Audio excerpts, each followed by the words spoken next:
श्री स्वामी समर्थ, जय जय स्वामी समर्थ. नमस्कार, मी प्रियंका. तर आज आपण पाहणार आहोत महाराष्ट्र स्पेशल उकडपेंडी. तर खूप टेस्टी अशी ही आंबट गोड अशी उकडपेंडी बनवून तयार होते. चला तर मग आपण रेसिपीला सुरुवात करूया. तर त्यासाठी मी गॅसवर एका कढईमध्ये तेल तापवायला ठेवलं होतं. त्यामध्ये आपण जिरं मोहरी घालूया. जिरं मोहरी छान आपण तेलामध्ये मस्तपैकी तडतडू देऊया. त्यानंतर यामध्ये घालूया आपण शेंगदाणे. तर शेंगदाण्याला आपल्याला आधीच घालायचं आहे, कारण कांद्या मिरच्याबरोबर जर आपण शेंगदाणे टाकले तर ते कच्चे राहतात. त्यामुळे मी आधी त्याला छानपैकी असं तळून घेणार आहे. त्यानंतर यामध्ये घालूया आपण कांदा. तर मोठ्या साईजचा मी कांदा घेतलेला आहे, तो आपण यामध्ये थोड्या मोठ्या साईजमध्ये मी कट करून घेतलेला आहे.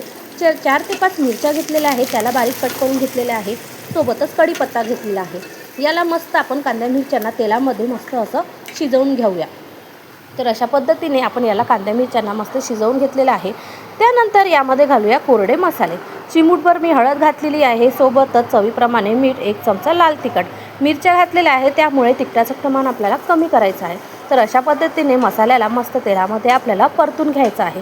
त्यानंतर या ठिकाणी मी उकडपेंडीसाठी ज्वारीचं पीठ घेतलेलं आहे. 1 छोटी वाटी ज्वारीचं पीठ घेतलेलं आहे आणि त्याच वाटीने 1.5 वाटी या ठिकाणी मी गव्हाचे पीठ घेतलेले आहे. तर हे दोन्ही पीठ आपल्याला यामध्ये घालायचे आहे आणि मस्त असं खमंग असं आपल्याला मसाल्यांमध्ये याला छानपैकी असं भाजून घ्यायचं आहे.